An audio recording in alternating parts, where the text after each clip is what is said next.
Друзья, всем привет! С вами Андрей, и мы продолжаем уроки русского языка по коротким рассказам.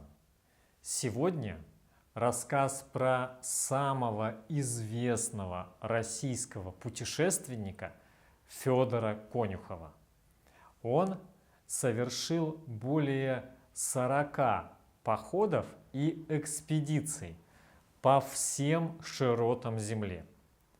Он побывал на всех континентах, в 70 странах мира, плавал по всем океанам во многих морях. Конюхов в одиночку совершил 4 кругосветки, но опасности подстерегают путешественников не только в виде штормов, ураганов и болезней. Сегодня мы поделимся с вами рассказом Федора Конюхова о пиратах. Итак, поехали. Однажды мою яхту угнали пираты. Да, самые настоящие морские разбойники. Дело было так. Я возвращался из своего второго кругосветного путешествия и неподалеку от Марианских островов заболел тропической лихорадкой. Во время кругосветного плавания на яхте «Формоза» я впервые серьезно заболел. Меня бросало то в жар, то в холод, мучила жажда, расстроился желудок, кружилась голова, в глазах плыли фиолетовые круги. Сильная тропическая жара доконала меня окончательно. Возможно, я отравился пресной водой, давно хранившейся в пластмассовых канистрах, и уже не мог нормально ставить и убирать паруса. Полуживой еле добрался к одному из Марианских островов, затерявшихся в Филиппинском море.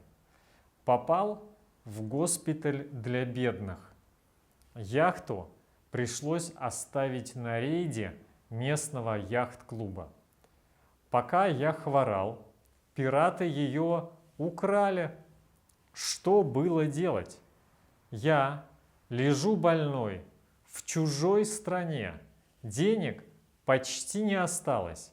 В полицию идти бессмысленно, вряд ли там помогут. В такой переплет я попал впервые. Оставался только один выход – найти яхту самому. И тут мне очень повезло. Медсестра, которая меня выхаживала, случайно узнала, что местные пираты отгоняют украденные корабли на острова Манагаха. До него было 60 морских миль, и я решил действовать. На последние деньги купил 4 канистры бензина, взял в яхт-клубе двухмоторный катер и отправился выручать свою собственность. К острову добрался быстро, спрятал катер в безлюдном месте и отправился на поиски. Вскоре вышел к небольшой бухте. На берегу стояли несколько домиков, крытых пальмовыми листьями, а на блестящей воде тоскливо покачивалась моя яхта. Я залез в расщелину между камнями и стал наблюдать. Прошло немного времени, и из каюты яхты на палубу по очереди поднялись 5 человек. Они что-то обсуждали, стоя на корме. Через несколько минут трое спустились в резиновую лодку и поплыли к берегу. Время шло. У меня не было часов при себе, но по положению Луны было похоже, что уже за полночь. Раздевшись до плавок, я вошел в воду и поежился. Хотя вода была теплая, и мне не раз приходилось совершать долгие заплывы, сейчас я думал о морских ядовитых змеях, укус которых может быть смертельно опасен. А их в этом районе океана очень много, особенно у коралловых рифов. Но выхода не было, и я поплыл к яхте. Бесшумно поднялся на палубу, перевел дыхание, снова прислушался. В этот напряженный момент взял в руки оружие, металлическую ручку от лебедки. Постучал в дверь штурманской рубки, услышал приближающиеся шаги. Один из разбойников высунул голову в проем двери, в полсилы двинул ручкой по затылку. Он молча опустился на палубу. Быстро связал ему руки и пошел в салон. На столе увидел батарею бутылок и пивных банок. Значит, злоумышленники обмывали свою добычу. Возмутился. Красавицу Формозу подонки превратили в пивнушку. В салоне стоял спертый воздух, насыщенный запахом спиртного и табачного дыма, что для меня всегда было противным. На пороге своей каюты услышал храп. Это на моей кровати спал другой пьяный пират. Я подергал его за рукав спортивной рубашки. Довольно высокий парень еле открыл глаза и приподнялся на локтях.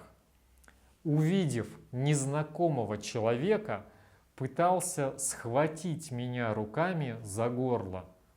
Действие уже в целях самообороны и не давая бандиту опомниться, тяжелой доской врезал ему по морде. Он упал на кровать, видимо, досматривать свой пьяный сон. Иначе я не мог поступить. Пираты наверняка были вооружены, и мне тягаться с ними было опасно.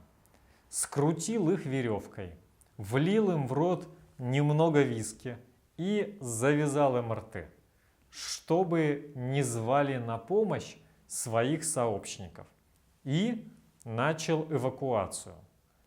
Аккуратно опустил их на резиновую лодку, усадил спиной друг к другу. Лодку привязал к бую, уверенный, что дружки вернутся сюда. Запустил двигатель, и яхта медленно двинулась к выходу из бухты. Через несколько минут я уже шел полным ходом в открытое море, прочь от пиратского острова. Вот такая невероятная история, друзья. А в вашей жизни случались невероятные приключения? Если случались, напишите в комментариях. И лучше на русском языке. А у меня на сегодня все.